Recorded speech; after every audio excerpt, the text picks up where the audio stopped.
Good afternoon.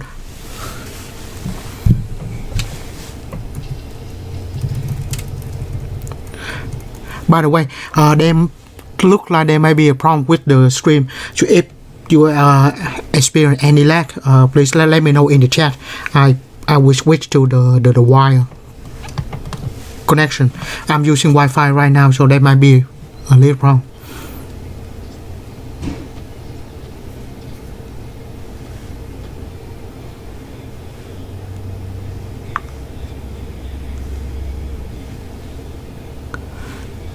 So it's okay right now. The speed of things. Anyway, so we start.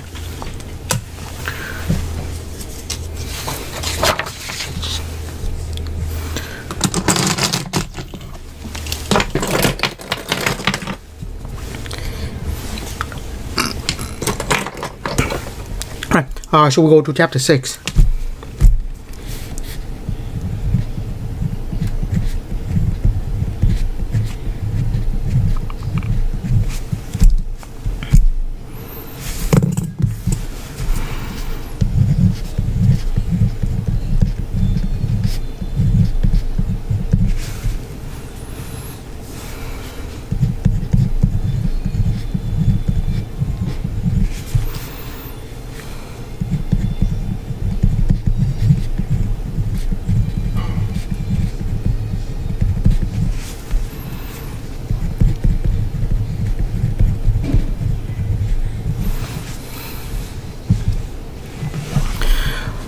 Inverse trigonometric function. Before we go there, first let's go to inverse function equal to x and g of f of x equal to x.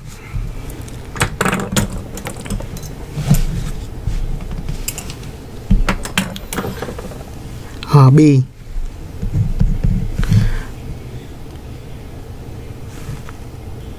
okay, it's fine. Just give me yes.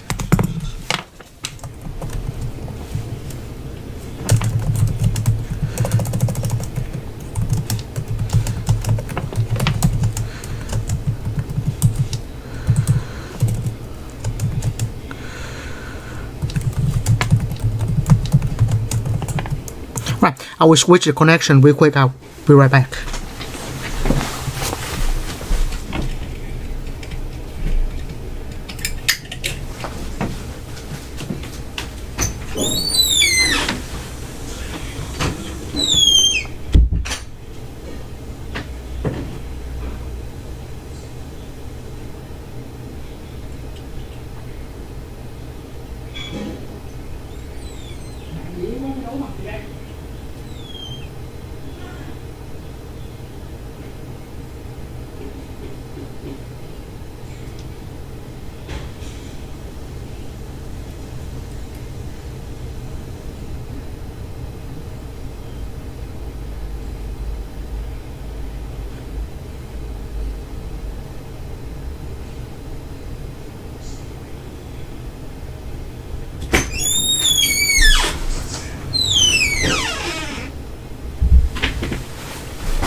We're back. There should not be any problem now.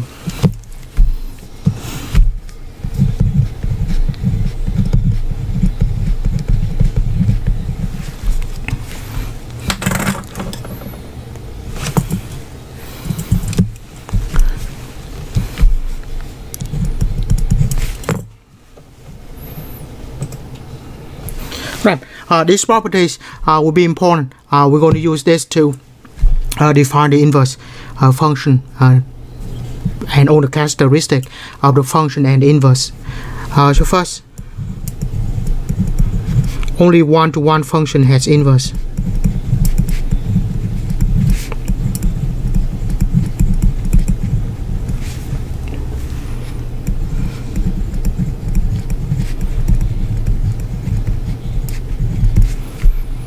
2. Oh, before we go that, go to 2.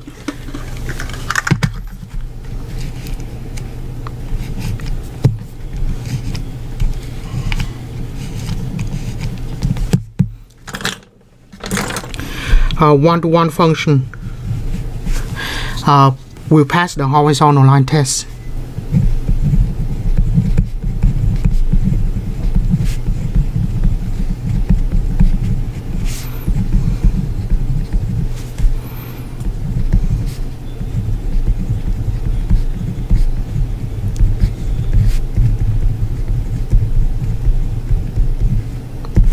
We'll talk about that in a minute. 2.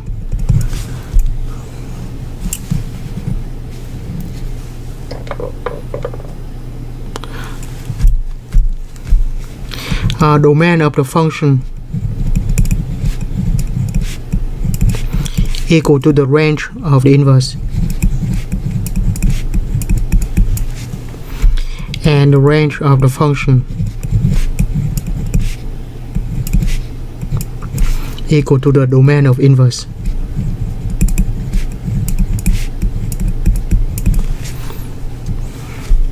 Three.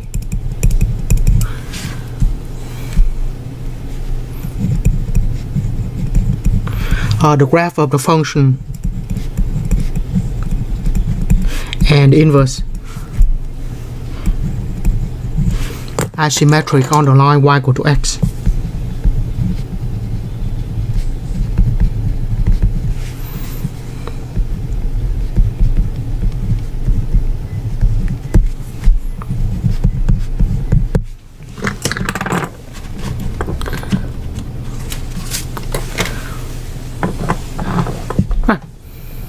So, when we go back to define a particular trig function, then we'll review these properties.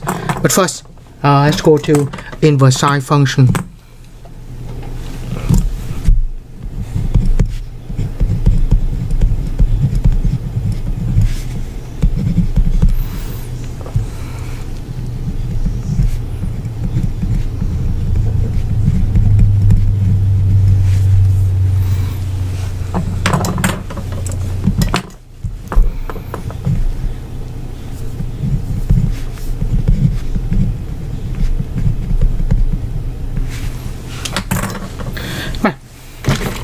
First, let's consider the graph of y equal to sine x.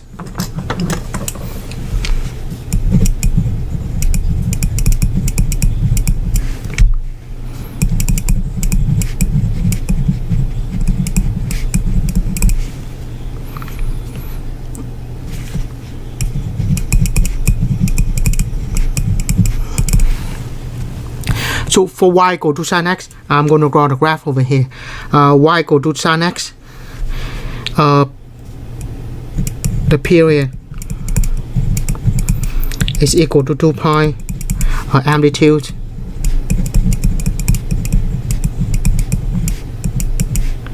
one.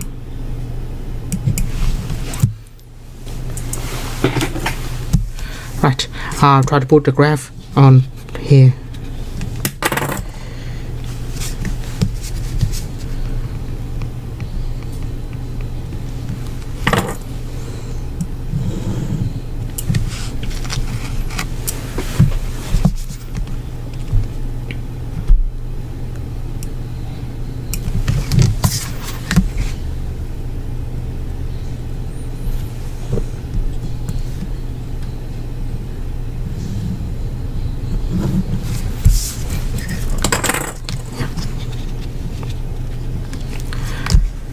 So the period is 2 pi, so let's go from 0 to 2 pi and divide that into 4 equal pieces, and the other way around, negative 2 pi, 1, 2, 3. Okay, so 1, 2, 3, 4. And the amplitude for sine is 1.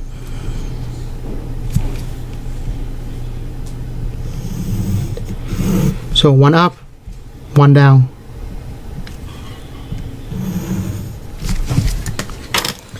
and the graph of y equal to sine x will have the pattern of middle, max, middle, mean, back to the middle.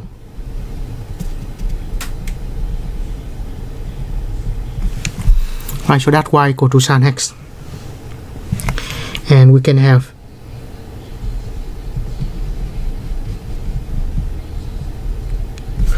another period here.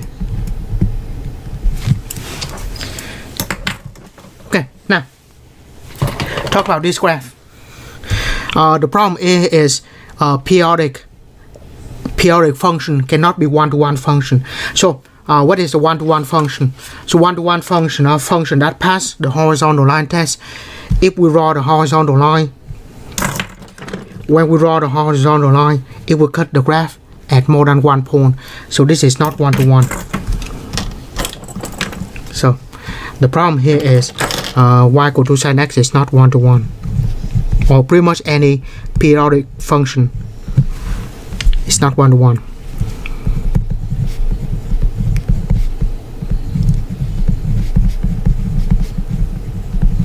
So if I draw the line here, it will cut the graph more than one point, and that is the horizontal line test. The line is supposed to cut the graph only at one point. Right. So if it is not one-to-one, so it cannot have inverse. So in order to have, for the function to be one-to-one, we have to define that in a particular part of the graph. Now, if we only talk about this portion of the graph,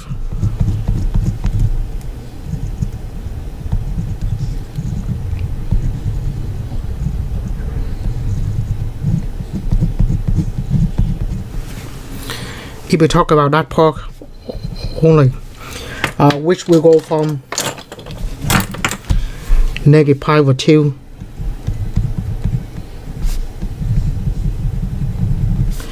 and to pi over 2. Right, the graph for this part. If the graph is only defined on that segment, then it is one-to-one. Because if we draw the horizontal line, it will cut the graph at one point only. So it's not one-to-one. But if we restrict from negative pi over 2 to pi over 2, it will be one-to-one.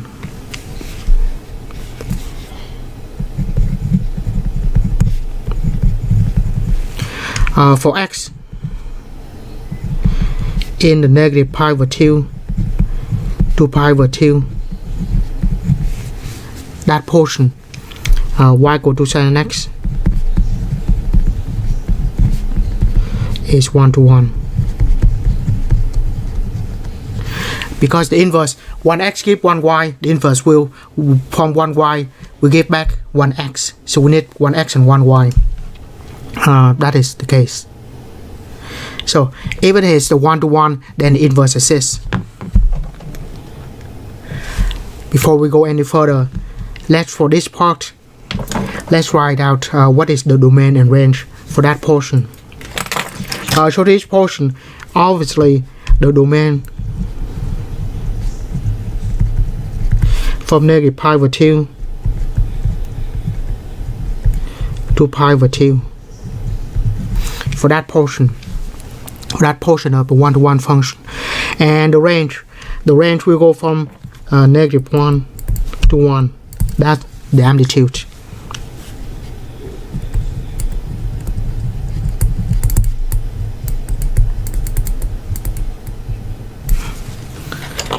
Right. So for the sine x restricted from negative pi over 2 to pi over 2, the range is negative 1 to 1, and the domain obviously is that. Now that we have it, we can define the inverse.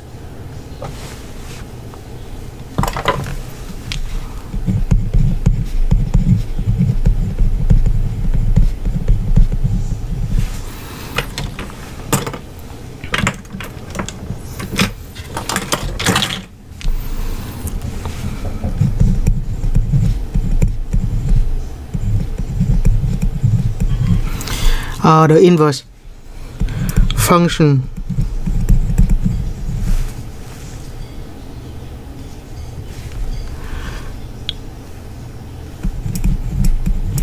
for y equal to sine x,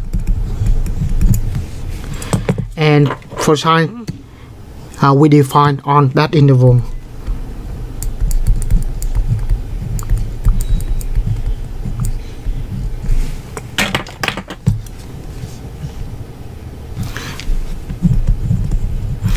Or if we're going to write out negative pi over 2 pi over 2.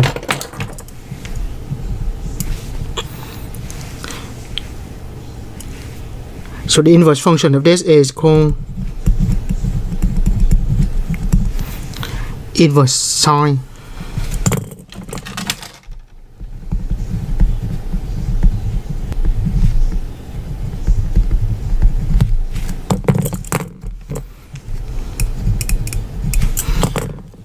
Or arc sine.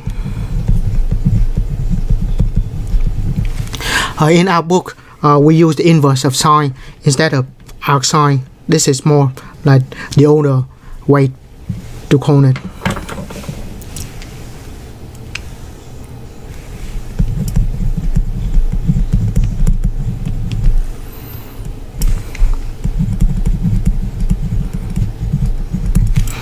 And we denote as y equal to sine inverse of x.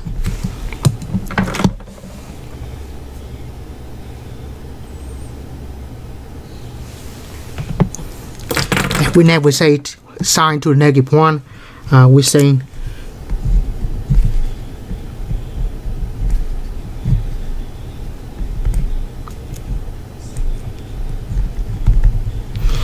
the sine inverse of x.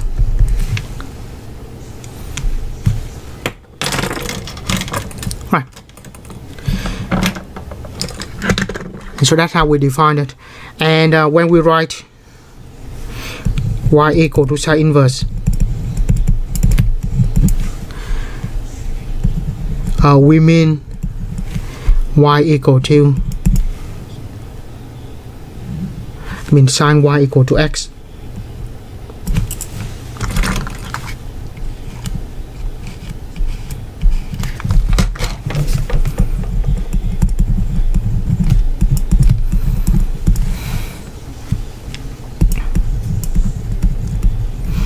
And for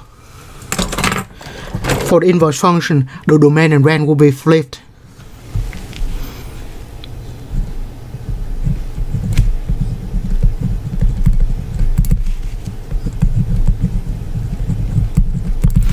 The domain for the inverse, the domain is going to be the range, which is from negative 1 to 1.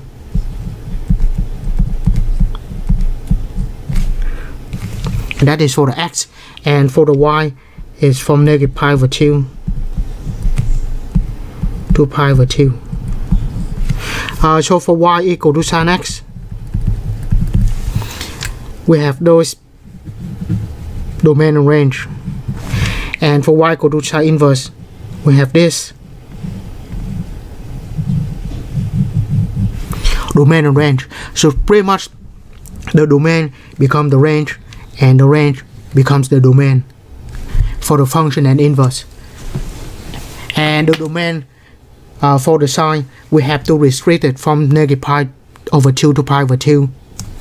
And that's, so the function is 1 to 1 and has inverse. So that's how we define the sine inverse.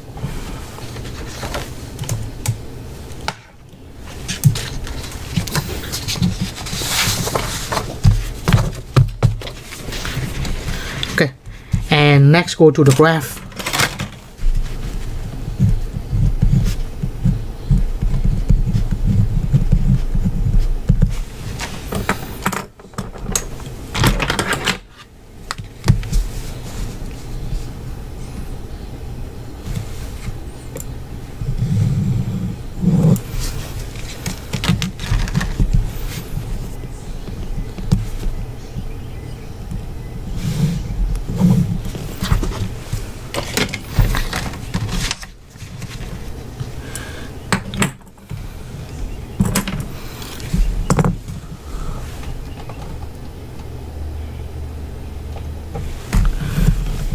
right? So it is negative pi over 2, pi over 2, and then 1,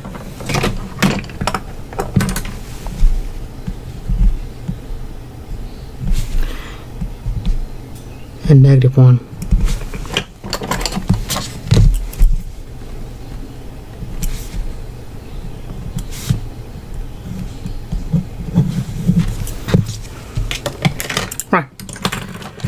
Show the side function from negative pi over 2 to pi over 2. So to go like this.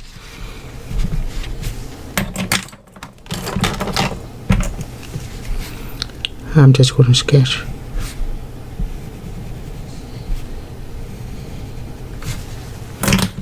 So that is the sine.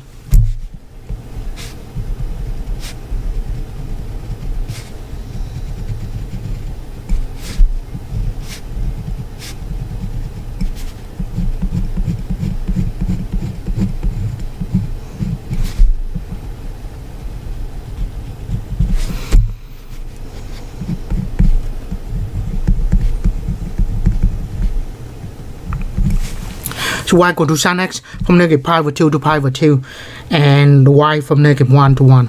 So that is y equal to sin x for that part. Now for the inverse, very simple. X becomes y and y becomes x. So this point, now if we have pi over 2 here and negative pi over 2, x become y, y become x. So the point pi over 2, let's also have negative 1, 1. So the point pi over 2 and 1.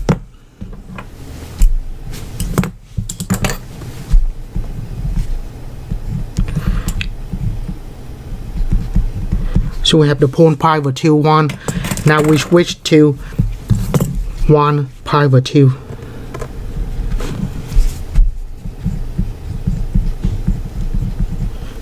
So x become y, y become x. So the point will switch. Same thing here. This point, we switch to this point, and we have the function.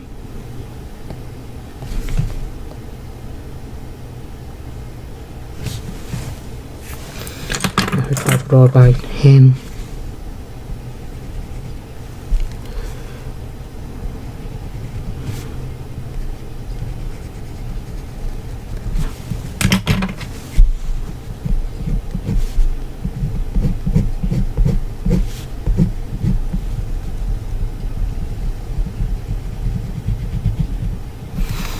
Right, so that is the inverse. Y equal to sine inverse of x. So the function inverse goes like that. And a characteristic of inverse functions, it is symmetric on the line y equal to x.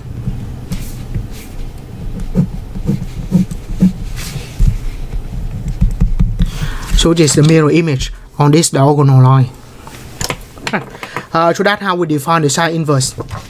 So we have to restrict the domain.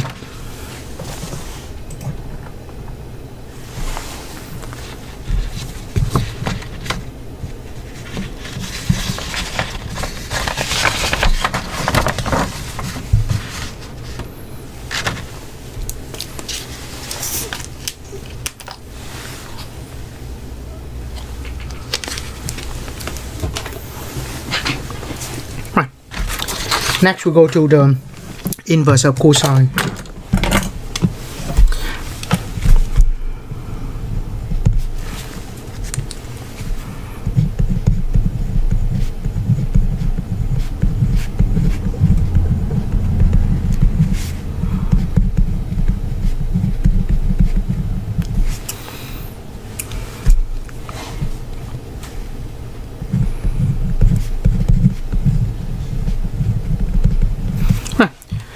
So I will do similar to this. Let's first draw the cosine function.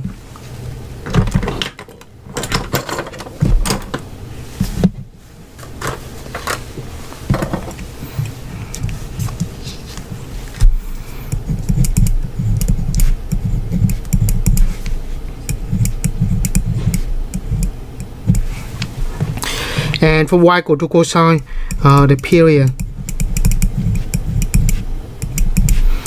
2 pi, and the amplitude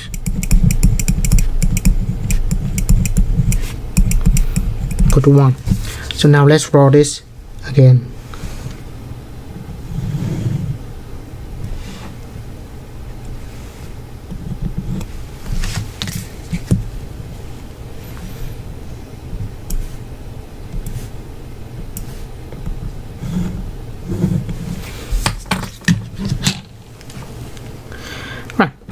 The period is 2 pi, so once again from 0 to 2 pi, divide that into 4 equal pieces.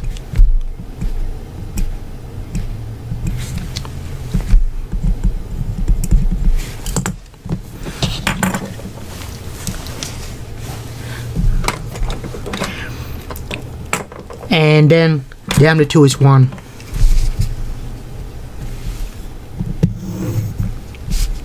One up, one down. And the pattern for cosine, maximum, minimum, maximum, middle, minimum, middle, maximum.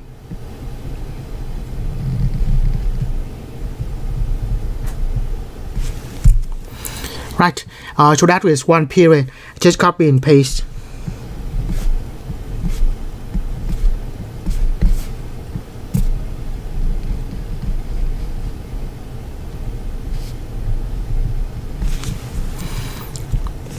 So that's y equal to cosine of x.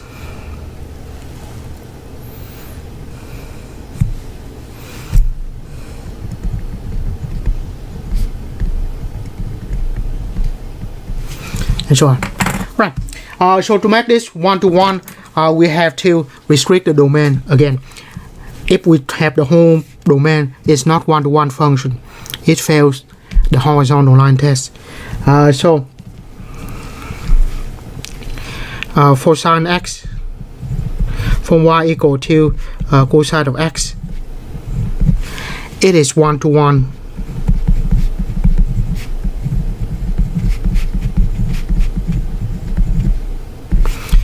If we restrict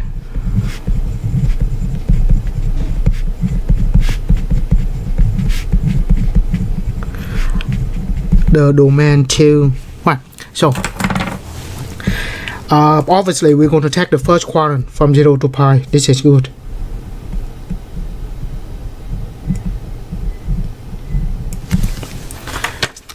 From the previous graph, we choose 0 to pi over 2 as well, because that's the first quadrant. Now, but for this one, if we choose from negative pi over 2, if we choose negative pi over 2 to 0, this will not be 1 to 1. We need something new, something that is not overlap the y values with this. So if we want the y values to be different, we have to pick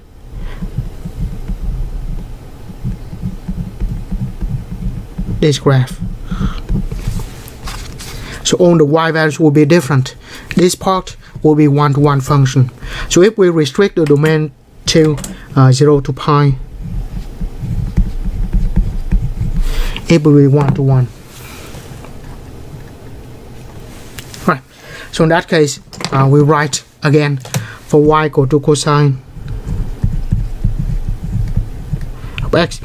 We want the domain to be from 0 to pi, and the range from negative 1 to 1.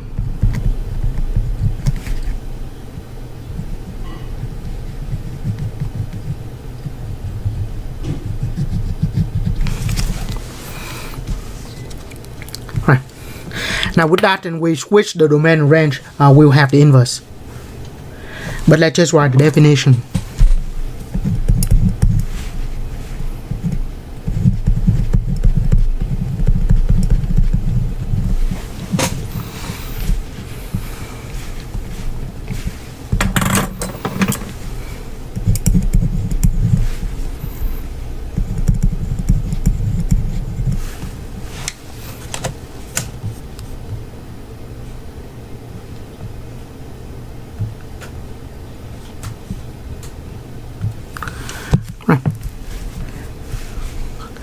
to the inverse function y equal to cosine of x.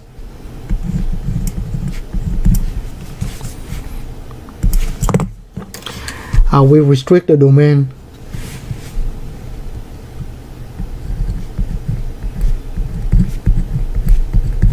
from 0 to pi.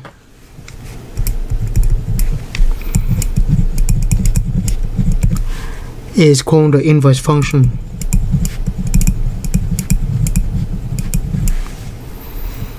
of cosine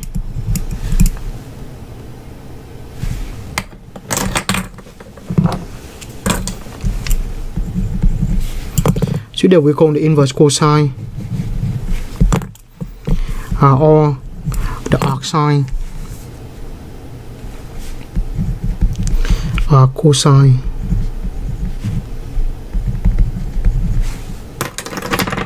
function.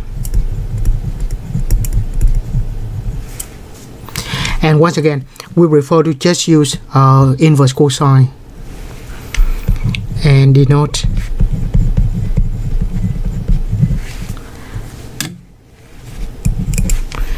and it is denoted y equal to cosine inverse of x.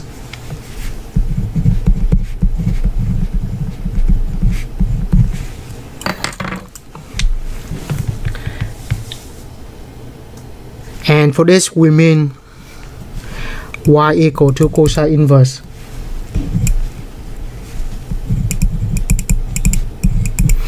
of x means cosine of y is equal to x. And now for the cosine inverse, we're going to switch the domain and range.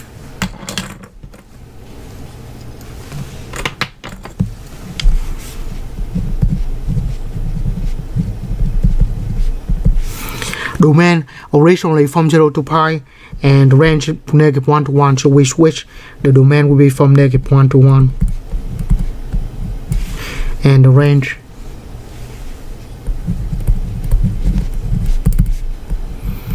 from 0 to pi. We're just switching these two, so that's where we go from the function to the inverse.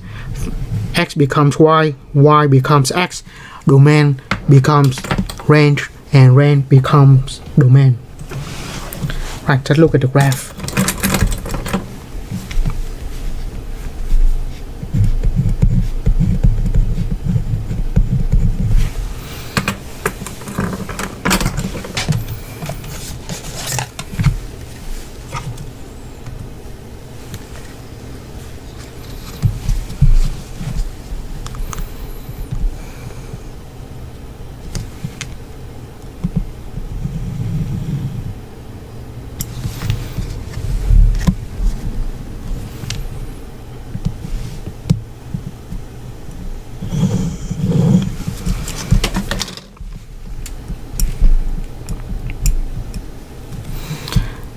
So we will go from 0 to pi.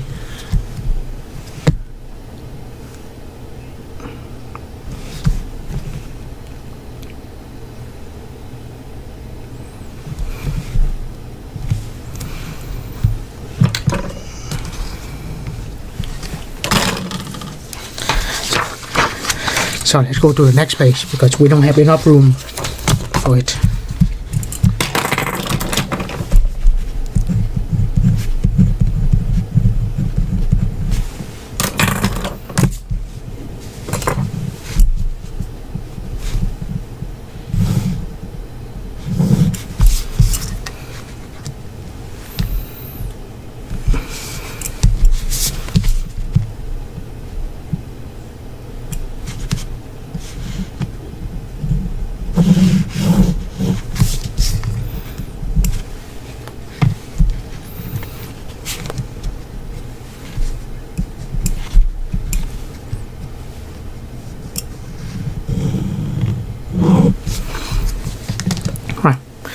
So on this one we have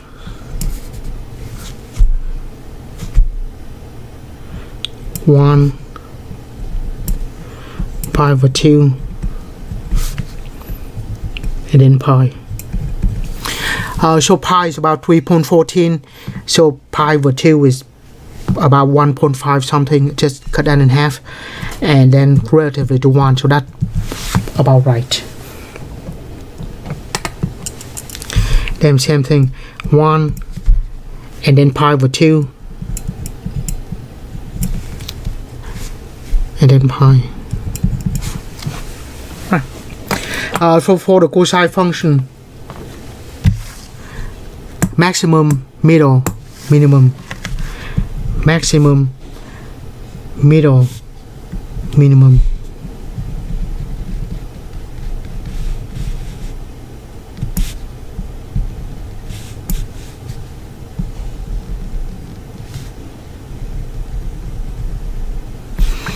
So that is y equal to cosine of x.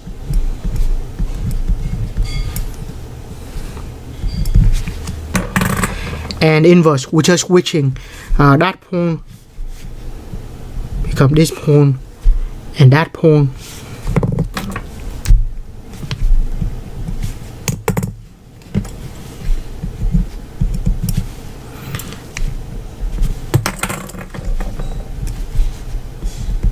Pi negative 1 becomes negative 1 in pi.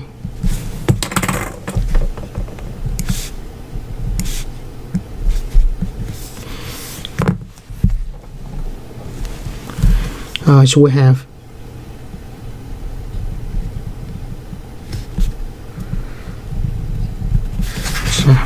sorry.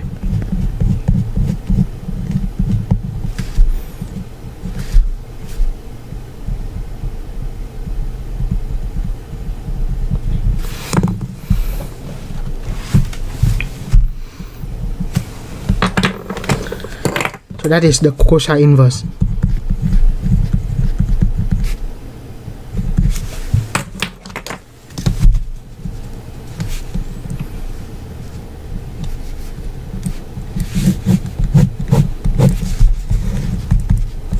And the graph will be a reflection on y equal to sine, y equal to x.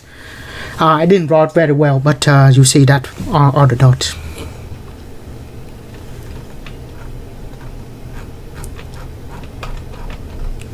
Right. And next we'll do a similar thing for tangent inverse.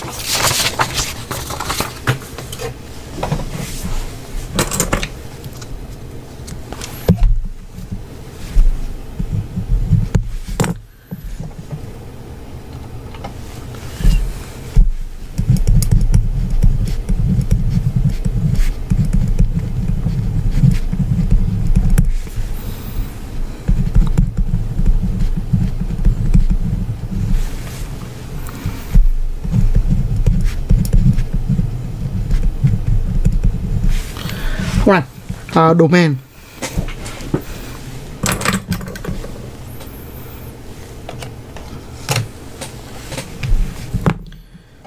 For the domain, we need to restrict from negative pi over 2 to pi over 2. So if the graph is like this, we can only go from negative pi over 2 to pi over 2, which is one branch of this.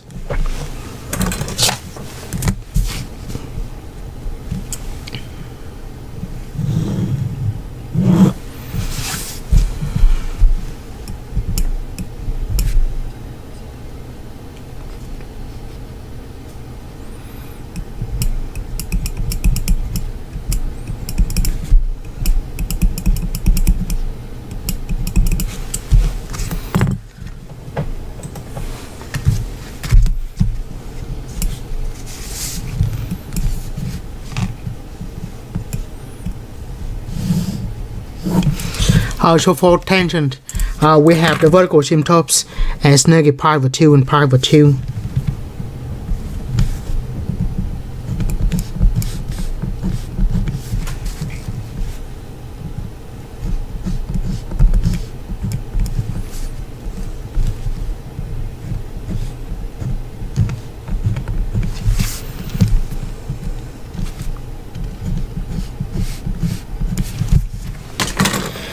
And the function tangent is increasing.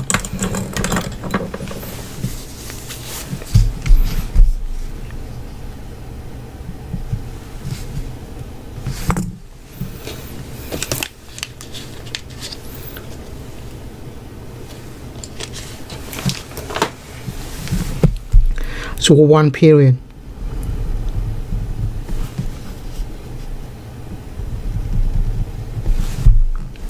And if we keep repeating,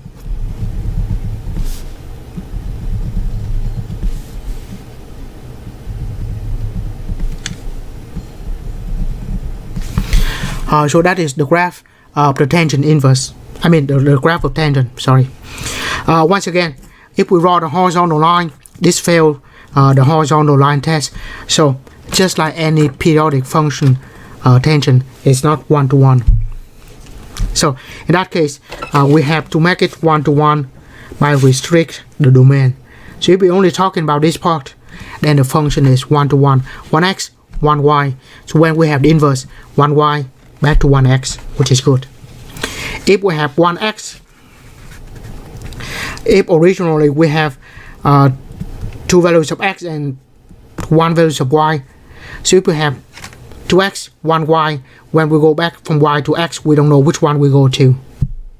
Right? Think about this. We need to have 1x to go to 1y. So when we go back, we know that y will give us back the x. Now if we have 2 different x values going to y, then when we go to inverse, we don't know which one do we go back to. So we need to have 1x and then 1y. Right. So in that case, we restrict the tangent from negative pi over 2 to pi over 2.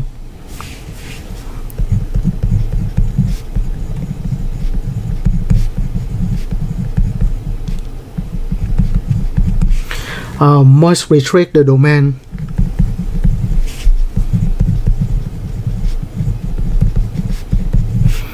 to negative pi over 2 and pi over 2 for it to be one-to-one.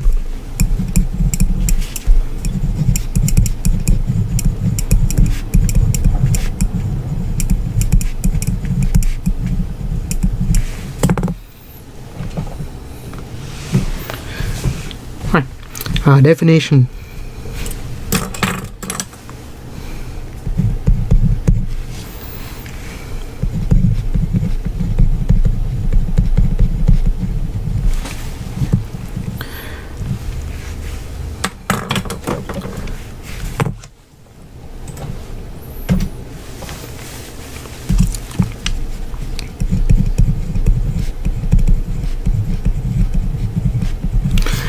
The inverse function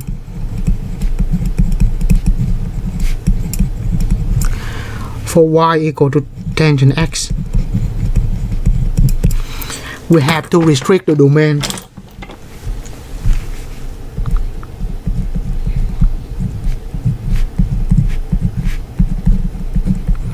from negative pi over 2 to pi over 2.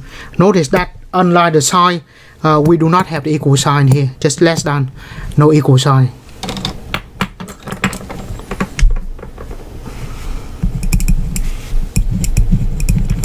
And this is called inverse tangent.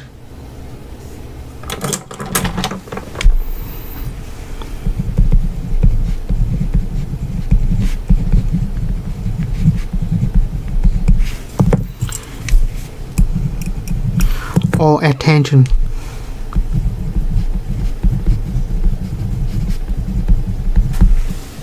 Function.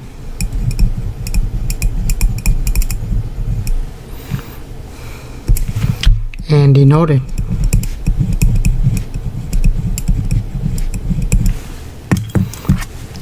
y equal to tangent inverse of x. Right. Next, before we write out the tangent inverse, let's just go back to the domain and range from the original. So for tangent of x, we're going to focus on one part of it that is one-to-one. So we focus on this part of the graph.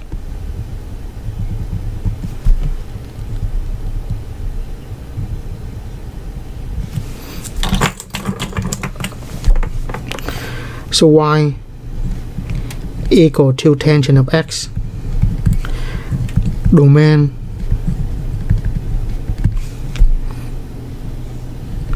negative pi over 2 to pi over 2, and then the range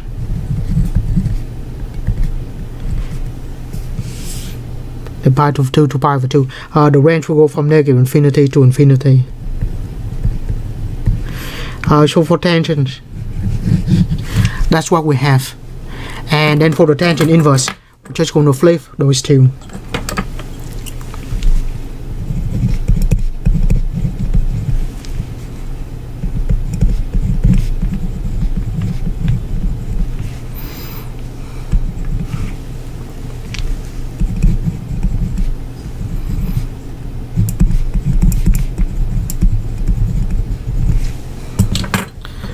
Right, for tangent inverse, just interchange the domain and range. The domain will be negative pi over 2 to pi over 2, and the range negative pi over 2 to pi over 2. So we interchange the domain and range, interchange the x and y. We go from the function to the inverse. That's how we define the trig function. The only thing we need is to restrict the domain so that it is 1 to 1. And then let's take a look at the graph.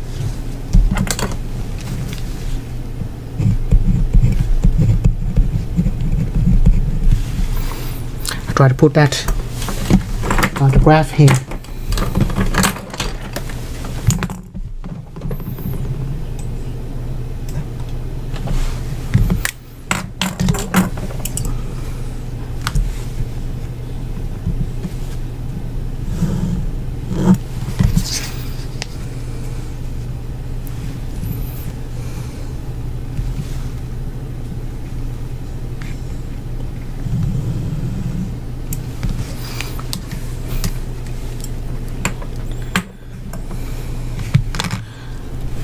Right. So first I'm going to graph that. So that should be easy.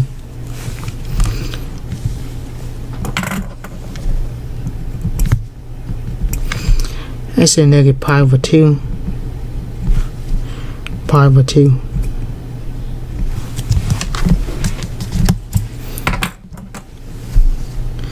And tangent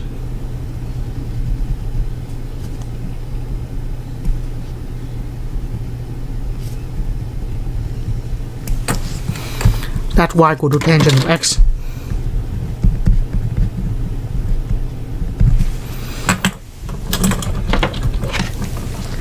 And notice that it is bound between negative pi over 2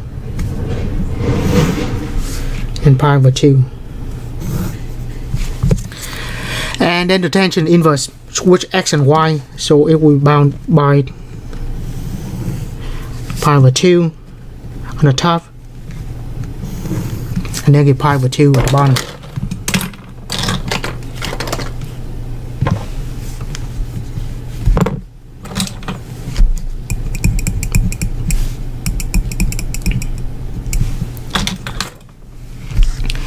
And the graph will be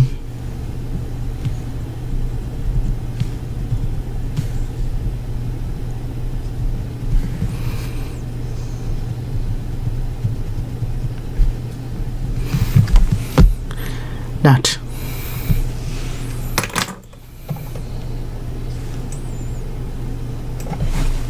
So it will go to negative infinity to infinity,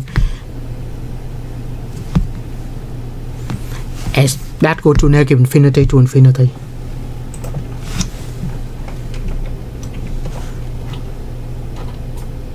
Right. Now with that, we have the first three inverse trig function. Now just for we're not going to do this for cotangent inverse, cosecant inverse, and secant inverse. So we're just going to write out the other trig inverse trig function.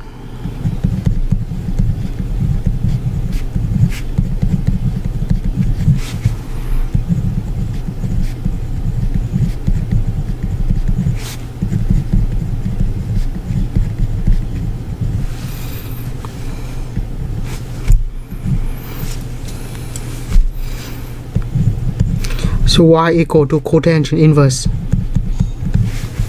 of x. The domain and range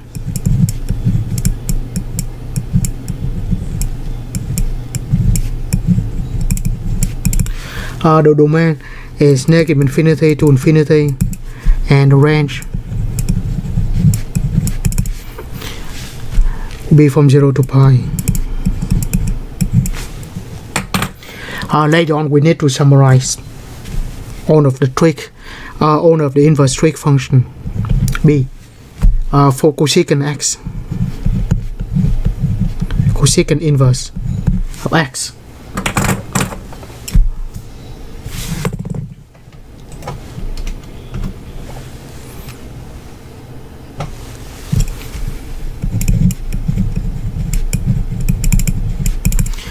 The domain negative infinity to negative 1 to infinity, and the range negative pi over 2 to 0 and 0 to infinity, 0 to pi over 2, sorry.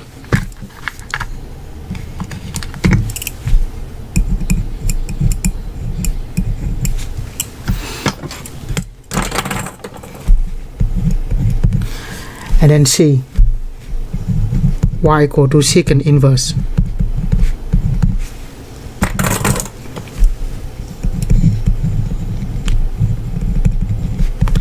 The domain negative infinity to negative 1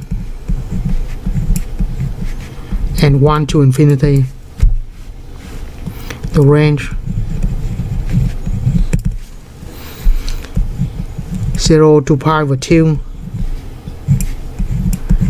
pi over 2 to pi. Right. So with that, we have all the inverse trig function. Later on, we put that on the table to for a summary. But for now, I take 5-minute break. When we come back, we continue on this. Continue at 2:03.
now we continue.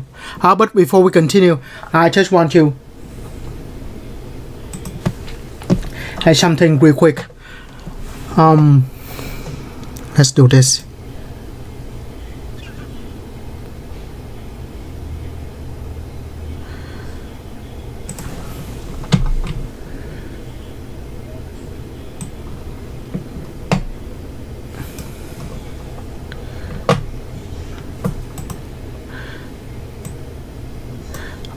Just quickly, this is the channel for where I put the YouTube videos here under the Trigonometry Spring 2020 in the playlist of Trig 2020. You see the day 13 and 14 already. What we're doing now is day 11. Of course, the 13 and 14 I record that over the weekend, and I just put now added to this. The 13 and 14 will be chapter 7 and chapter 9, because we are behind schedule. The time that we will meet will not be enough to cover everything. That's not designed that way. So the 13 and 14, I just put that here so you can watch and do the homework. The reason I choose those sections to be do on the offline video because those are a little more interesting, and the way we do it is not that difficult compared to the others, compared to what we're doing now. 13 and 14, the day 13 and day 14 will be a lot better, I would say, in terms of calculation, in terms of computation. It will be better. Yeah, so once again, just I will send the link for each one of them. Just go to the YouTube channel, click on the playlist, and then you will see the 13 and 14. That is the outline. I should put the note here later, so those you can watch later. The homework, I post all the homework for the whole class right now, so you pretty much you can do all your homework right now. But I highly recommend that you watch those videos just like all of these lectures. Right, so that is that. Now we can get back to what we're doing.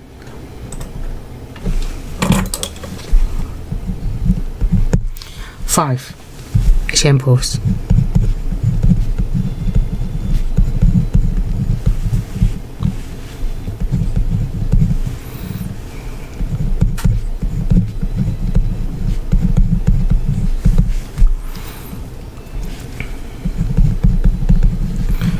Find the exact values.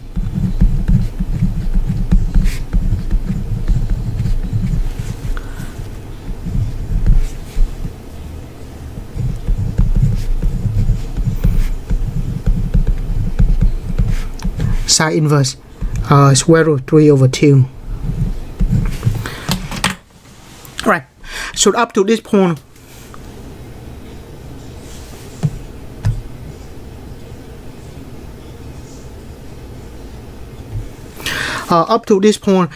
we define the trig function, the domain and range in terms of pi over 2, in terms of pi, precisely using the radian measure. But if the answer like pi over 2 or pi over 3, kind of difficult to get. So usually if this is the inverse function and you use the calculator, I recommend that we keep that in the degree mode. So we keep in the degree mode.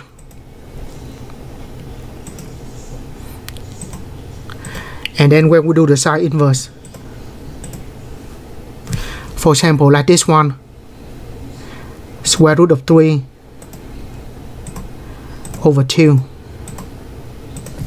we have better idea what it is.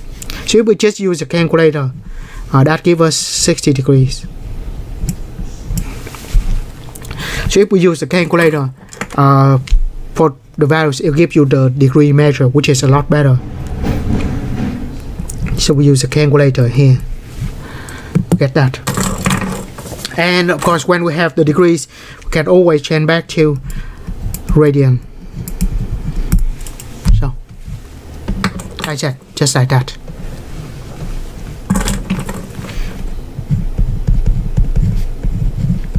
unless that is a little more complicated.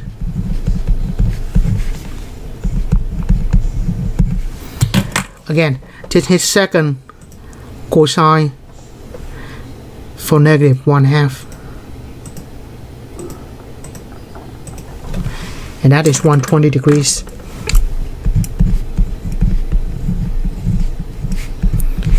Which is 2 pi over 3, which is twice that, of course.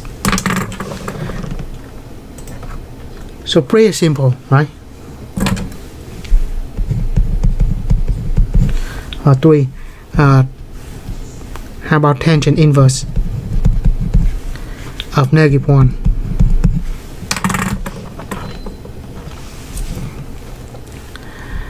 So tangent inverse of negative 1. So to find the values is very simple. The calculator knows the domain and range of this function, and which is pi over 4. Right.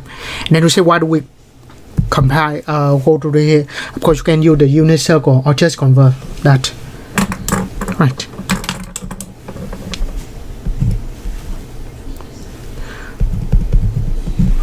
Five. I mean 4. Cosecant inverse. Now this will be a little more difficult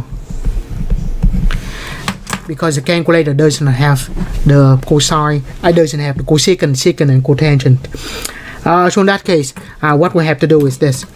So whatever that is, cosecant inverse will give us an angle. So we're just going to put that equal to theta. What we do now is, yeah, that's a little bit of work. If we're going to take the cosecant on both sides,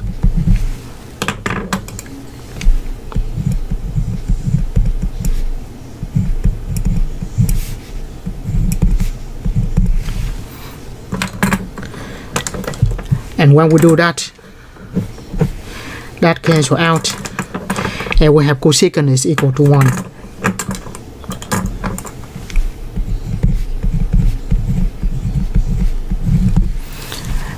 Cosecant is 1 over sine. Yes, there's a lot more work when we have secant, cosecant, or cotangent. Now, 1 is 1 over 1. Now let's cross multiply. We have sine equal to 1. And then when we go back, we take theta equal to sine inverse of 1, which is 90 degrees or pi over 2. Equals 90 degrees. Right, so this is a little more work when we have secant, cosecant, or cotangent.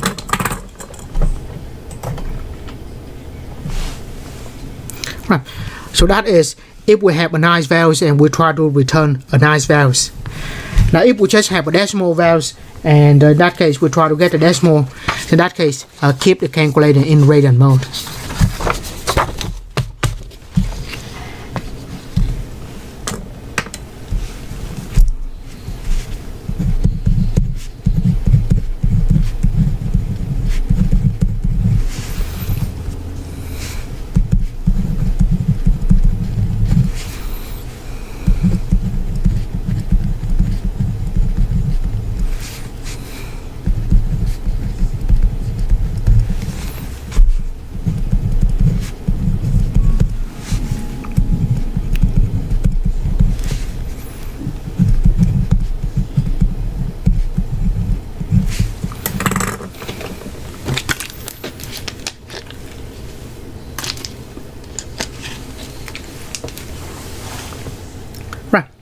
By the way, usually if it did not say anything, we assume that it is in the Radian mode. So let's keep this in Radian mode.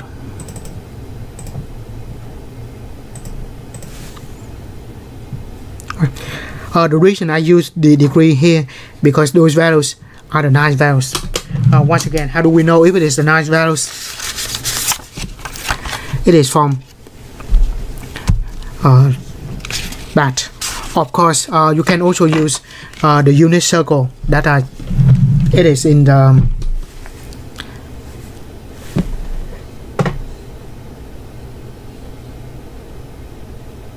I send you separately. It's not in any pocket note. But if we keep the calculator in Radian mode, and when we do the inverse,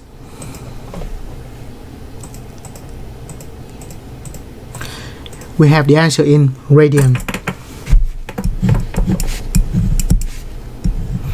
If it is in radian, of course, we don't put the degrees. So I have to put degrees specifically when we need it.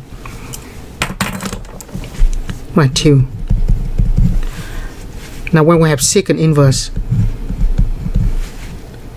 of -4,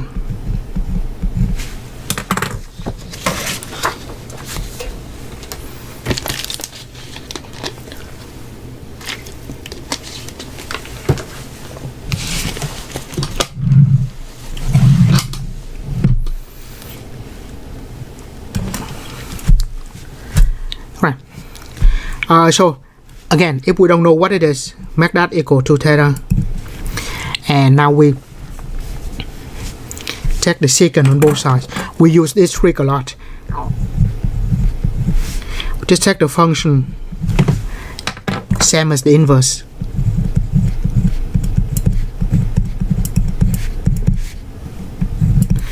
And the function cancel the inverse. So we have -4 equal to secant theta. Of course, later on we see that it requires some certain things for it to work. Right, and secant is 1 over cosine.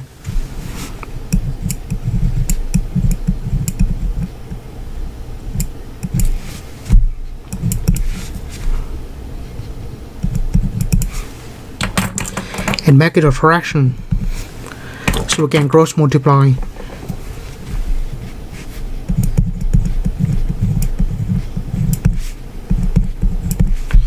So cosine is -1/4. If cosine is -1/4, to get back to theta, cosine inverse of -1/4.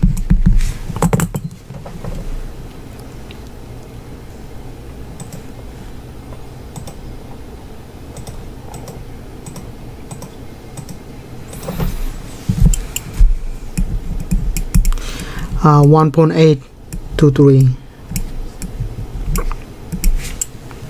Again, it's in radian.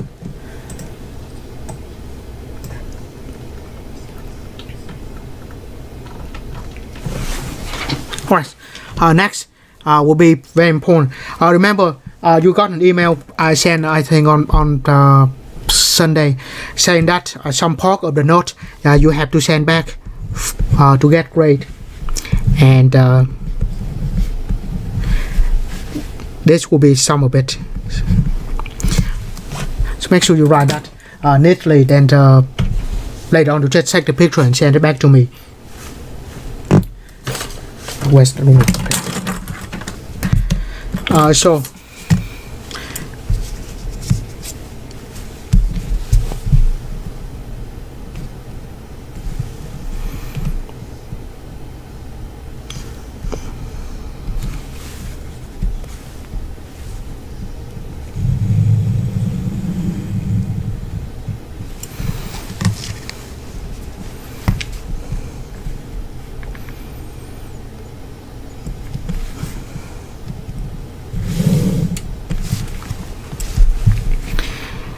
so let's put function and remaining just split in half.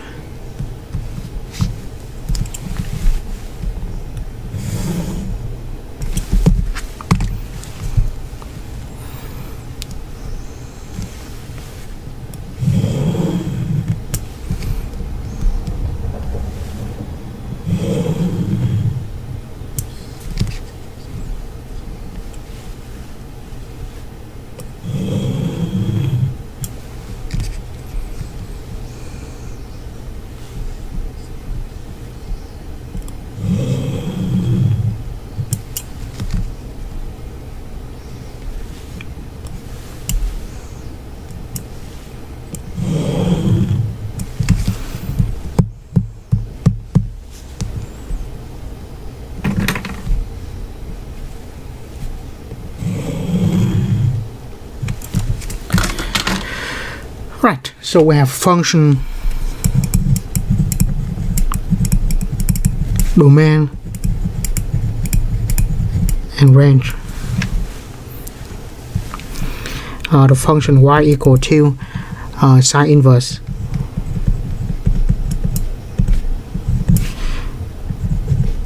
cosine inverse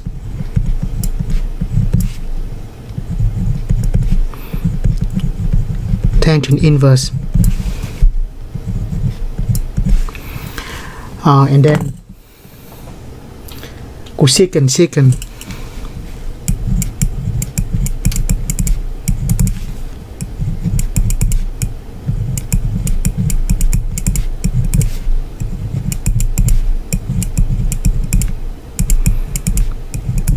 and cotangent inverse. I have an extra row, just state function. So just like the first row, domain and range. Right. So try to keep color code here, so it's easy to keep track of. So first, the domain of sine inverse and cosine inverse. Of course, all of this we just go back to previously. Sine inverse, domain, and range is that.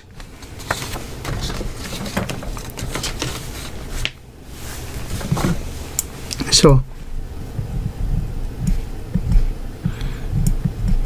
-1 and 1,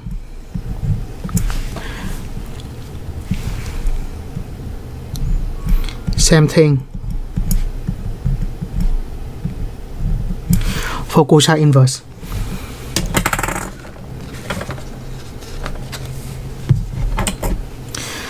So for this, of course, just between -1 and 1. So if we talk about the line, it is between -1 and 1.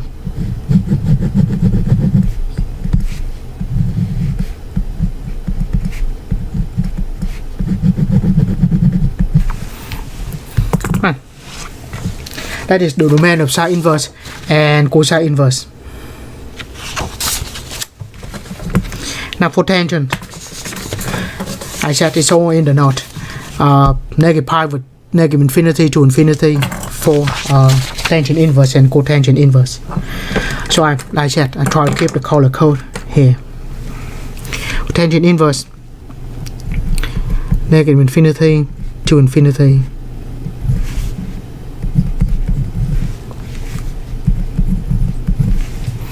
So that's the whole line.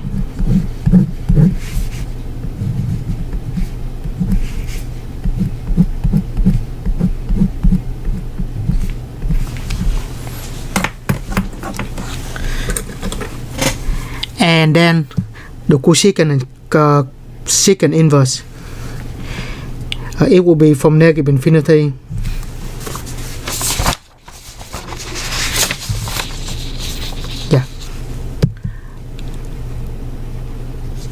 negative infinity to -1 and 1 to infinity.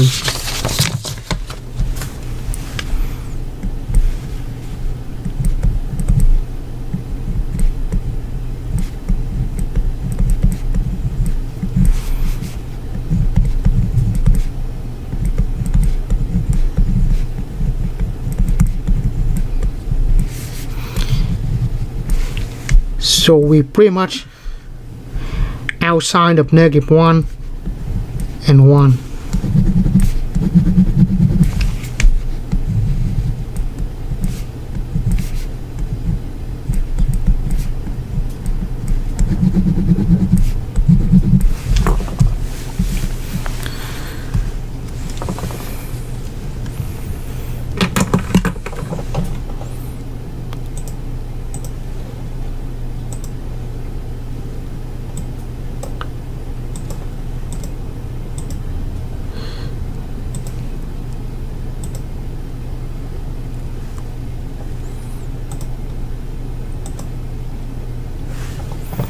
Try to change the contrast a little bit so they will be different. Right, on the range, even though all of them look kind of different, but there is some common between these two. So first, look at the sine. So for sine inverse, it is from negative pi over 2 to pi over 2.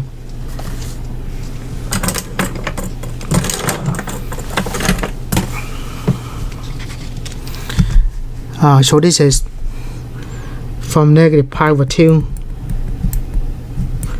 to pi over 2. And if we talk about it,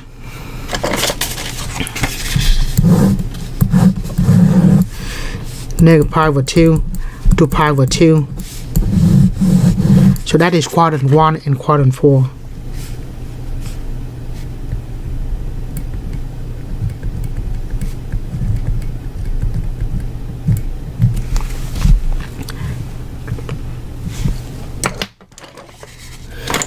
And then the cosine inverse.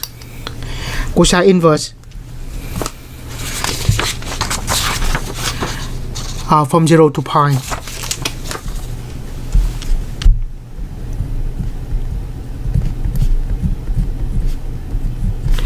Which is quadrant 1 and quadrant 2. Even though they all look different, but we only have the two cases, either 1 and 4 or 1 and 2. Right. Tangent inverse. Tangent inverse is negative pi over 2 to pi over 2. So I'm going to go back to this color.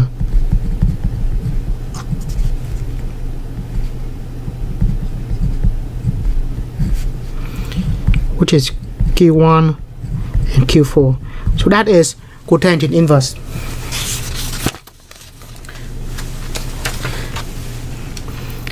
And then let's go to cotangent inverse.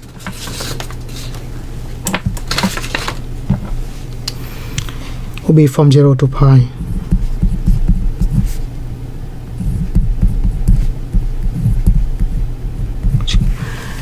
Now, just want to notice the similarity and difference between these two. Right, 1 and 4, 1 and 2, same thing. 1 and 2. Oh, but sorry, copy.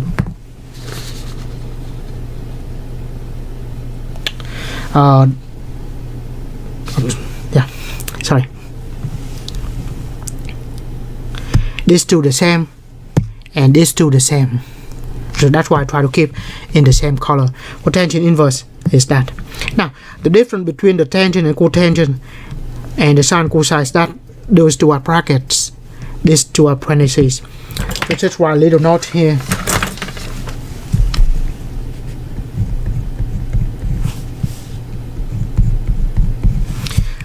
The difference, sorry, put on the wrong one. This one.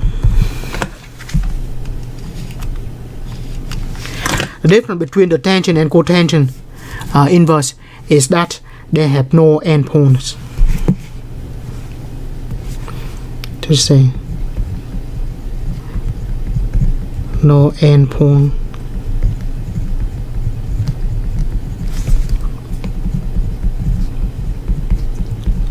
No endpoints.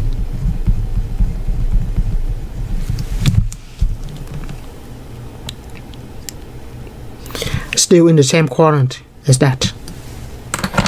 And finally, the secant and cosecant. Secant is reciprocal of cosine, and cosecant is reciprocal of sine. So cosecant and sine should be similar. The only thing different is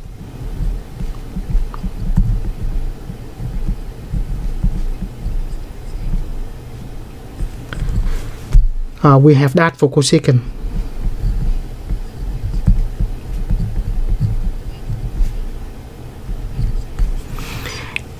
And that's still quadrant 1 and quadrant 4. But the difference here is compare those two together, cosecant and sine inverse. It has no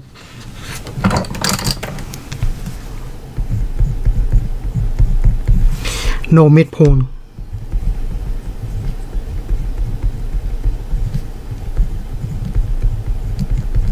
So no midpoint in the middle.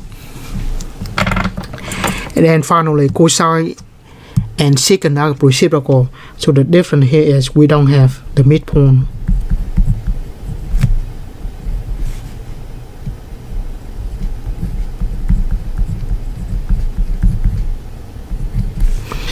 still in quadrant 1 and quadrant 2.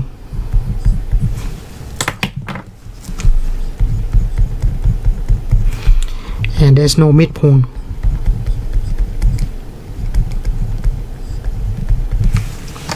Right. So that's the summary of the domain and range of these functions. I said, even though all of them are different, but the common is that sine, reciprocal sine is cosecant, and then tangent will have similar quadrant. Cosine, reciprocal cosine is secant, and cotangent will be quadrant 1 and 2. And then tangent, cotangent don't have the endpoint. Oh no, the way the book they define.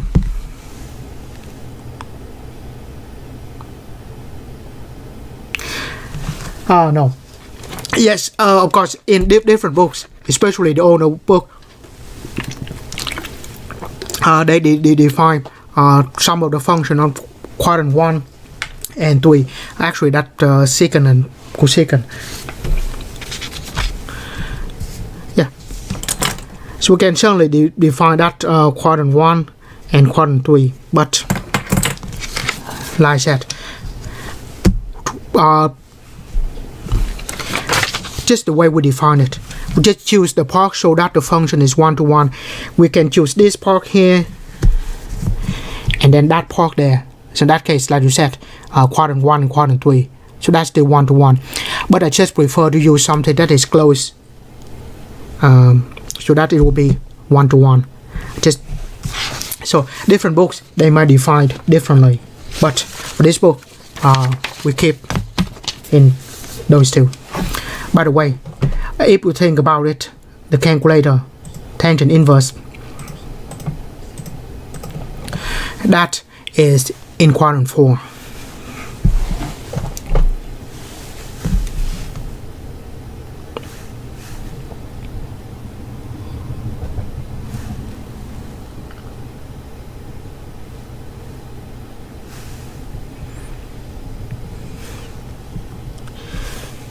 No, just 1 and 2 or 1 and 4.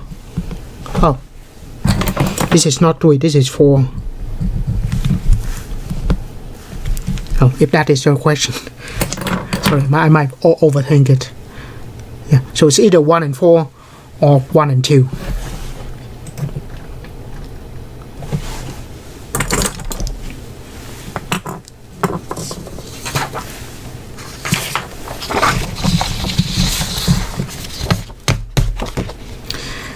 Yeah, some book for secant and cosecant they define using the quadrant 3, which I said keep things simple. Try to make just 1 and 2 or 1 and 4, and we just have that. By the way, that's what the book goes with as well, and I'm stick with the book.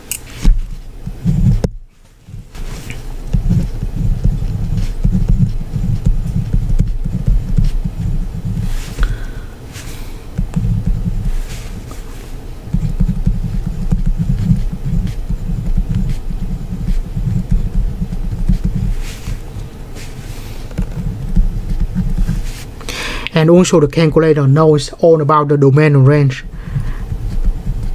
already.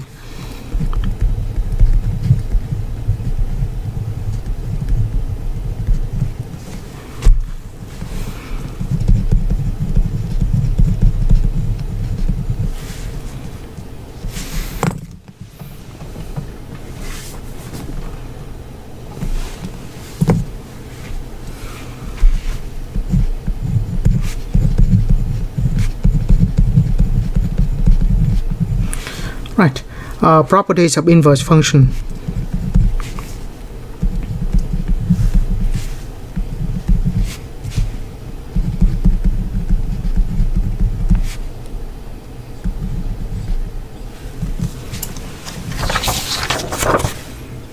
Like I said, at the end of the semester, actually this Friday, I will send out the list of the note that you need to send back, and this is one of them.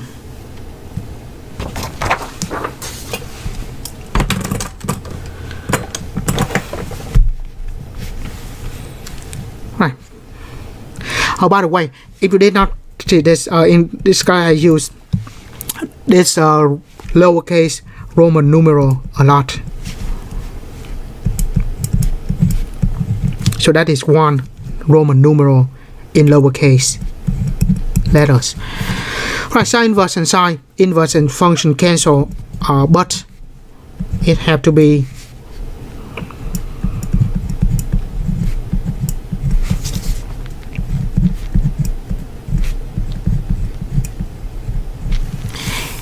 in the right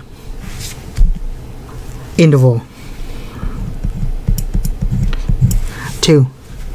The function also cancel the inverse. So inverse cancel the function, function cancel the inverse. Yes, but it has to be in some certain interval.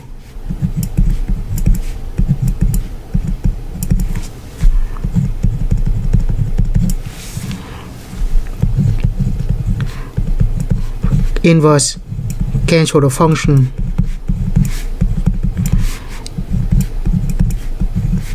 if it is in some certain interval.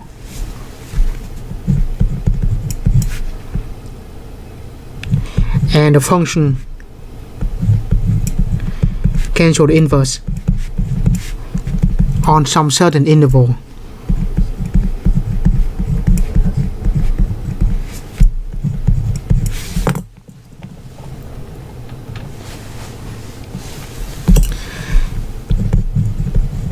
Tangent inverse cancel tangent,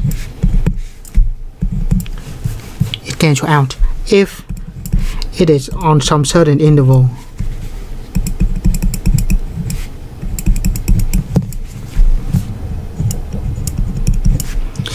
And the function cancel the inverse.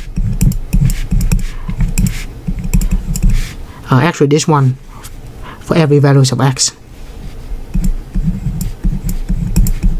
So there's no restriction at all.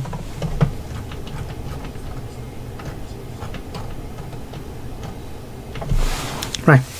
So let's use some example here.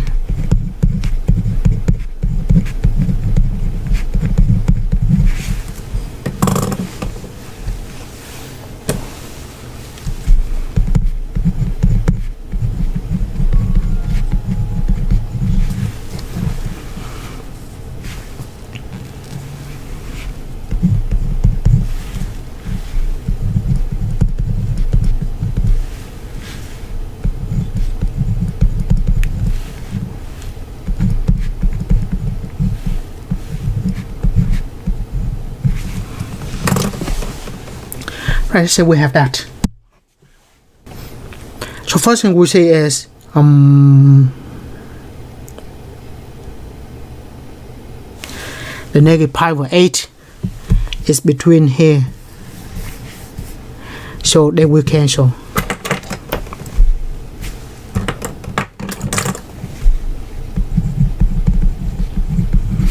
Since the negative pi over 8 between those two, within that they will just cancel out.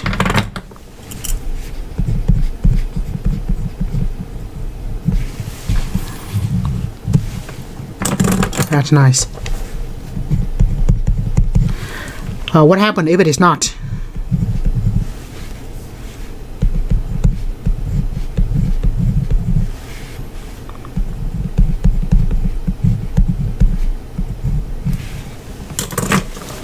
What if it is not? First of all, 5 pi over 4 is not between 0 and pi. So we're not going to say cosine cancel inverse.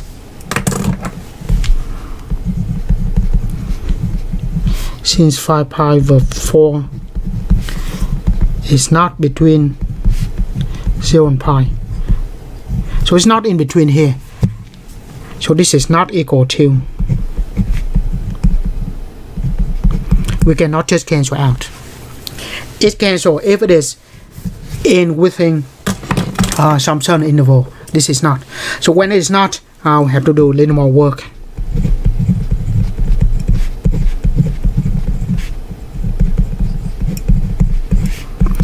First, what is cosine 5 pi over 4? So cosine of 5 pi over 4, 5 pi over 4 is in here, quadrant 3.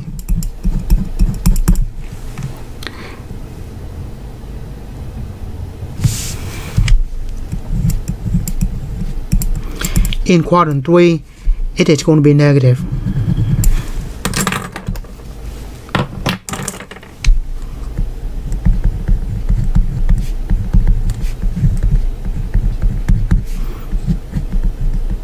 That's why the cosine is going to be negative. And then the reference angle of 5 pi over 4 is just pi over 4. So we can just do that. 5 pi over 4 go to pi over 4. That is the reference angle. And pi over 4,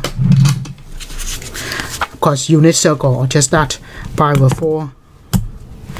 Cosine is on the left, so 2 fingers.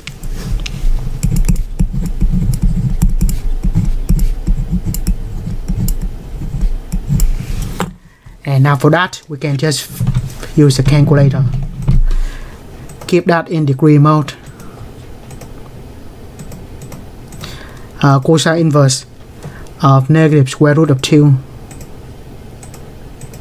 divided by 2, 135 degrees,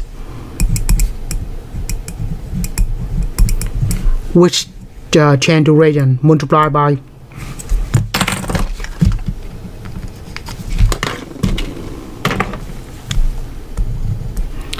pi over 180. Cancel out. We have 3 pi over 4.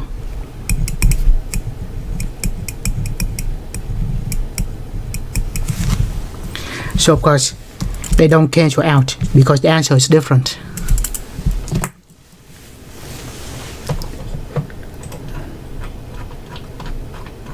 Right. Now the most important things here is that to be able to do this thing.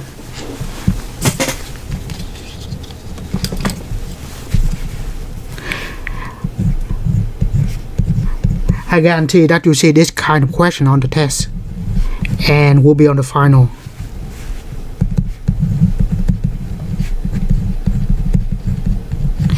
Not only is it on the final, I remember I sent out an email saying that even though all the question on the final are multiple choice, but some certain question that I ask you to send back the work that you have for the question, and make sure that this kind of question will be there.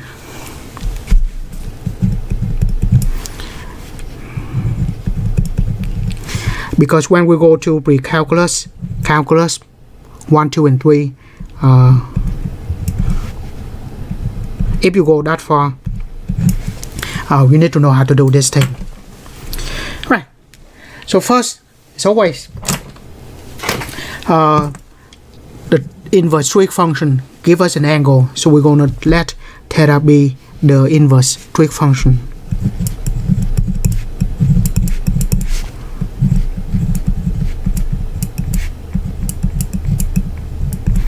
So let that be theta.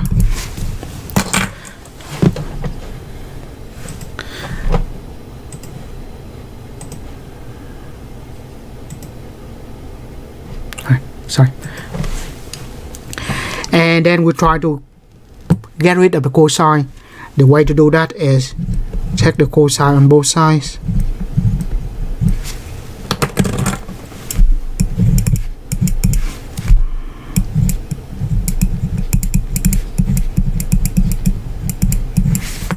They'll say they don't always cancel, right? It only cancel in some certain interval. And I agree. They only cancel in some certain interval. But notice that the function cancel the inverse only if it is defined. So the answer here is either it's undefined or it's equal to, or they cancel out. So we don't have to worry about that.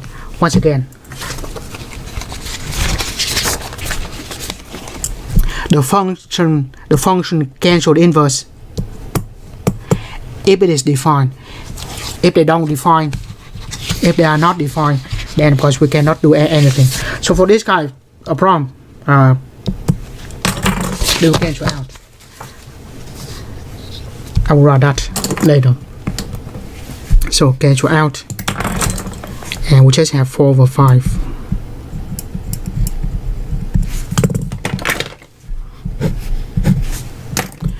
Right, now we will draw a triangle.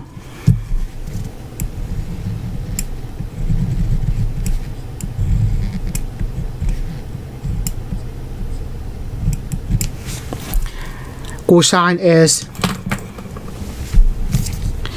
4/5 and cosine is adjacent over hypotenuse. Adjacent hypotenuse. So in that case, we can solve for the opposite. So opposite square plus adjacent square equal to hypotenuse square. When you do that, we should get the opposite equal to 3, right? Triangle 3, 4, 5. We've seen that a lot.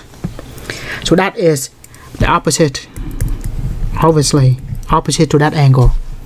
And that's pretty much it. We just need to do one more thing. If we let that equal to theta, then what we have here is that is equal to sine of theta.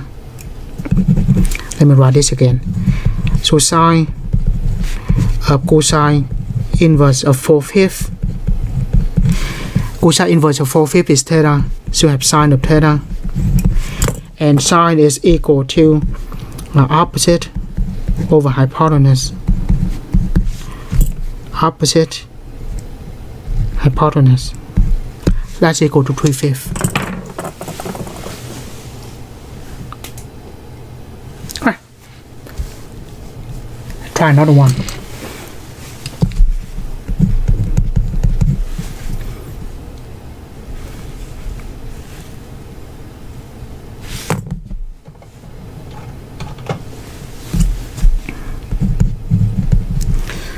Tangent of sine inverse of x over 2.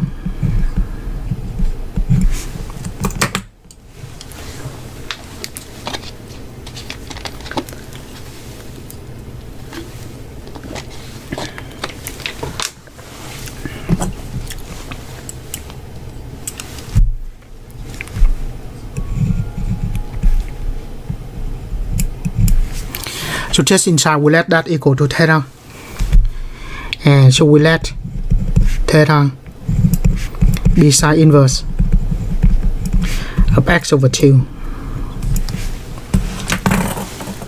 Right? To cancel the sine inverse, we take the sine on both sides.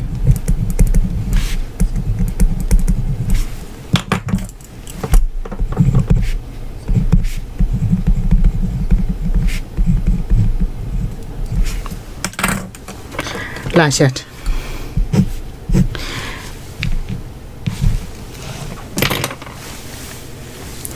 Once again, the function will cancel the inverse if it is defined.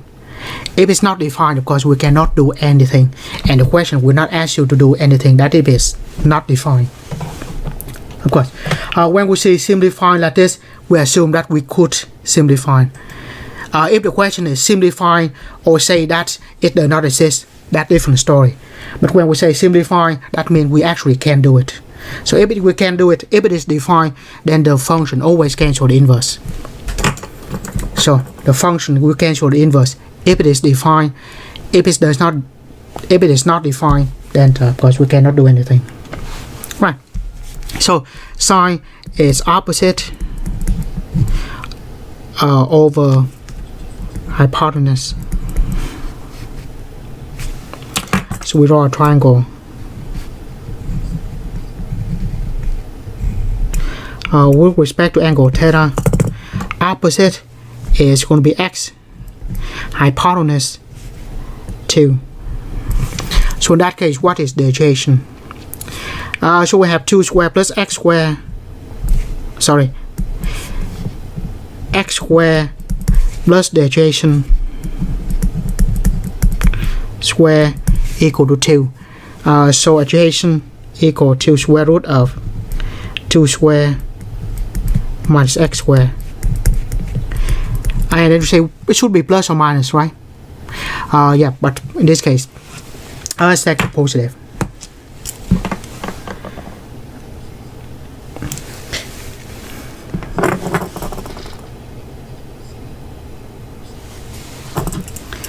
Right, and then finally we go back to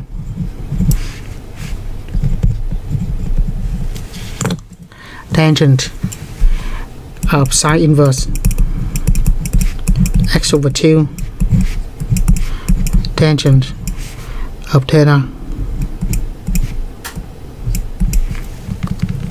because sine of x over 2 is theta and tangent is opposite over adjacent opposite over adjacent. So it's not that bad. I think there's time. I think I should do one more of this because, like I said, this thing is extremely important. So let's say cosine of tangent inverse of u, just u. Right, so first thing we do is let inside the inverse equal to theta.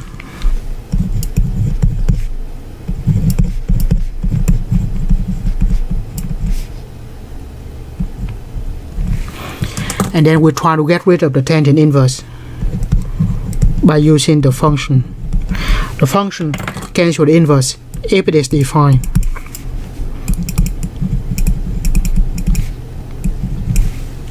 So cancel out.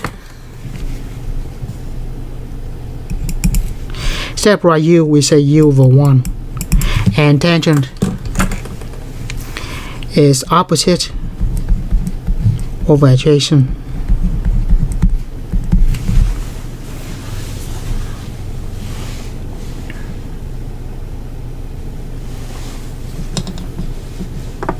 Right, let's draw a triangle.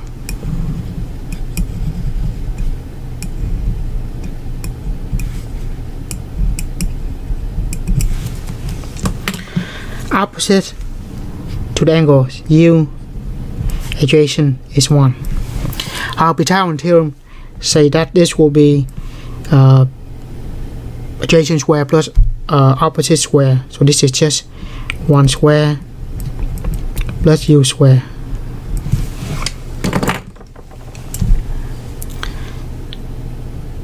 Right. And then finally go back to our problem.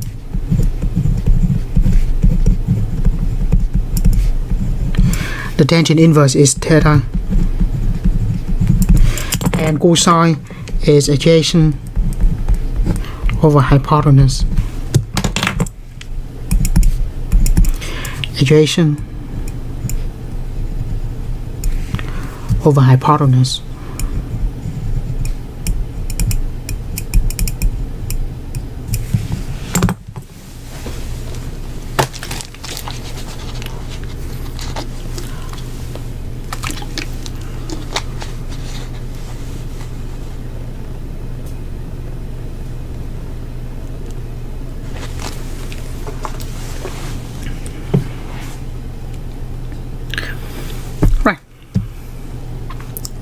So it's just like that. Let the inverse be theta. Take the same function on both sides. Function cancel inverse. And then draw a triangle corresponding to that with respect to that angle. And we should have 2 of them. Find the third one and finally put it back in. And that's what we have.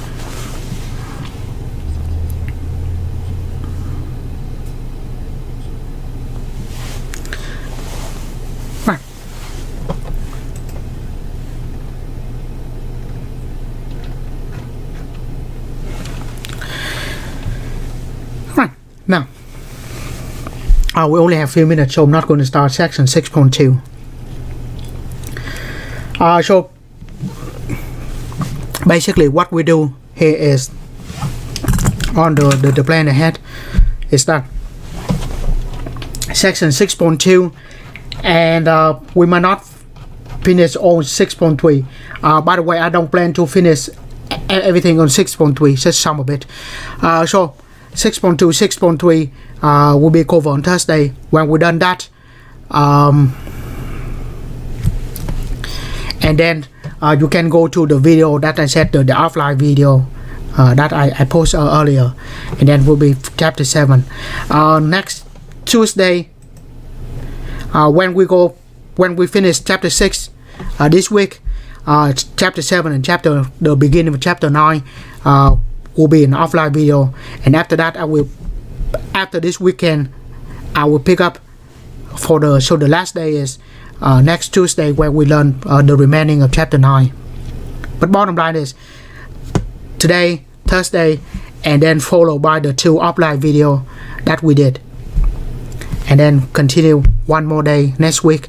In that case, we should be able to cover everything.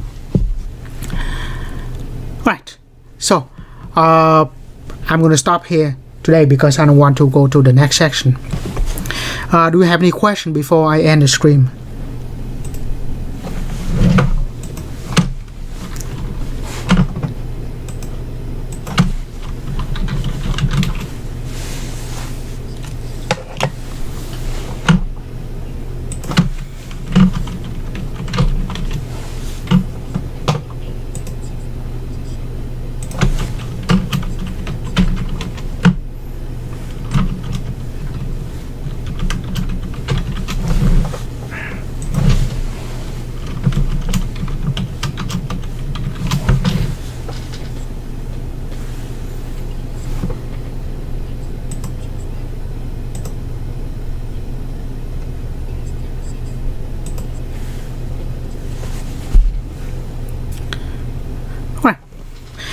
So we have this week, and the exam will be a week from Thursday. I mean, that is the final exam. We'll take the final exam in class unless you refer using the respondents monitor. By the way, I sent an email about the remainder of the class, what we need to do and the deadline and such on the email on Sunday, last Sunday. So make sure to read that and then follow it.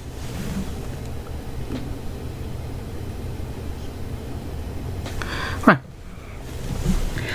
So let me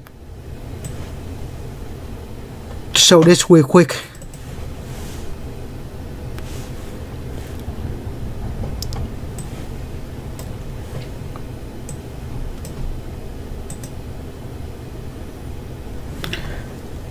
I'm still here. I just want to switch to a different screen.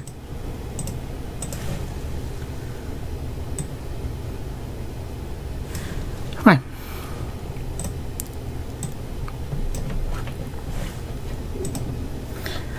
So final exam.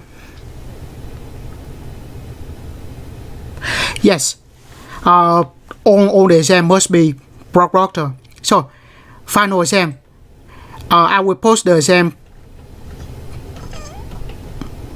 on Wednesday, May 18 or Wednesday, May 13. If you have a webcam and you can use the Responders Lockdown browser, you can take the test at your own time.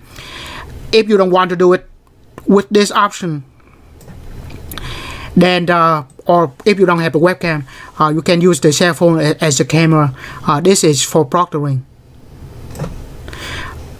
Next Tuesday, when we next Tuesday, I will send you the Zoom link, and we explain to you what do I mean by using the cell phone as proctoring. So at this time, like I said, you have 2 options. Either you use this option, you can take it at your own time. But to make sure that it works, I post a sample test on eCampus. If you take it, and if there's no problem, then you can choose this option. Now, if you don't want to go that route, then you can go to using the cell phone, and we will go with this option. So pretty much one of those two options. And like I said, if you go with this responders monitor option, make sure that you can take the sample test without any problem. I highly recommend you do that as soon as possible, and I can go back and check to make sure that everything's okay. In that case, if this works, you can take your test at your own time. If not, we will take the test on Thursday, a week from Thursday, from 1 to 3.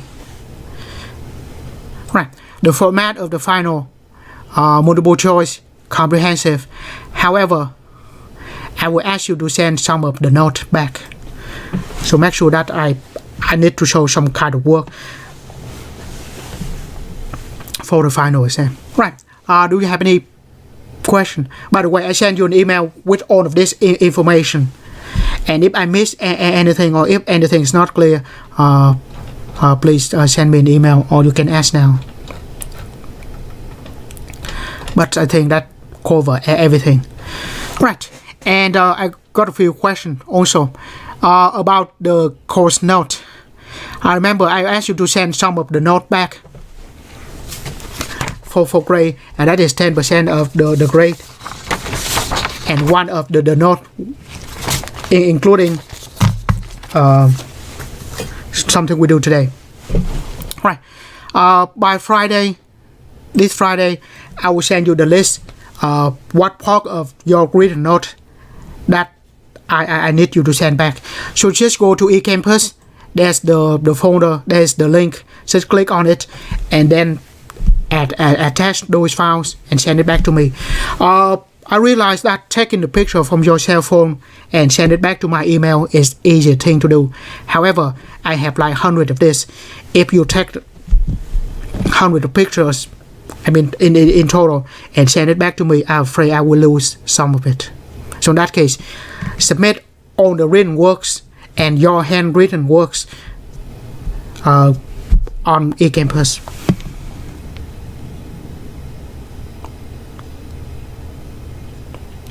How can you take the sample test without the...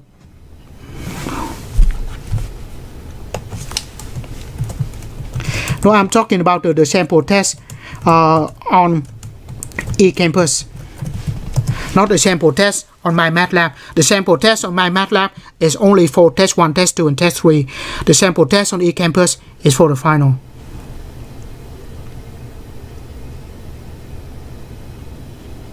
Correct. Yeah. So you don't need to take that sample test if you go with this option using the cell phone.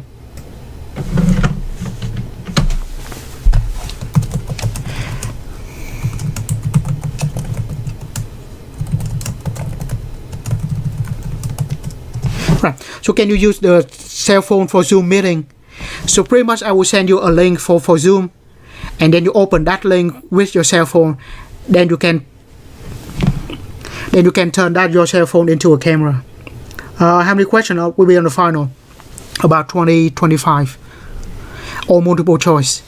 But you need to send back some of the work. Yeah, about 20 or 25 questions. So kind of like a test 1, test 2, test 3. And also one more thing.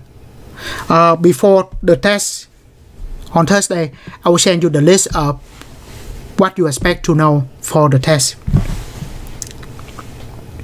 Right.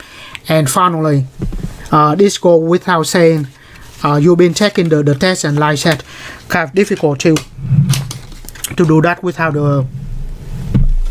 any kind of proctoring. So in that case, yes, 2 hours for the final. It's also 20 or 25 questions, so kind of like the other test. And it will be very difficult to enforce without, let's just say this, I'll let you use your note. However, what you cannot do is asking somebody else or go to internet and look for the answer on the internet. So it's just you, the note, and the calculator. That's what you can use. You cannot use, cannot ask for anybody else for help. And besides, if you have been in class and taken note well, then that will help you when you take the test, so you have something that you can refer to. If you don't take any note at all, then on the final, just you and your calculator. Alright, you have any other question?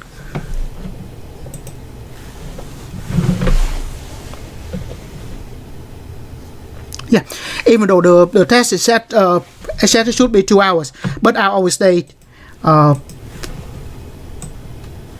half an hour or so if it need to. Of course, if you show up at 3 o'clock and then you ask for taking 2 hours, then that's not possible. The test is, like I said, the class start 1 o'clock. So if you want the full 2 hours, show up at 1 o'clock. If you show up at 2:30, you have half an hour.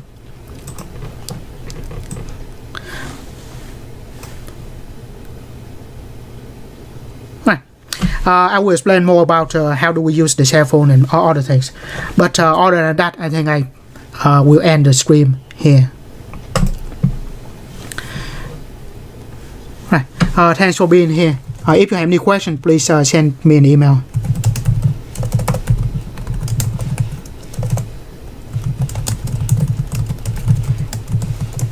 Have a nice day.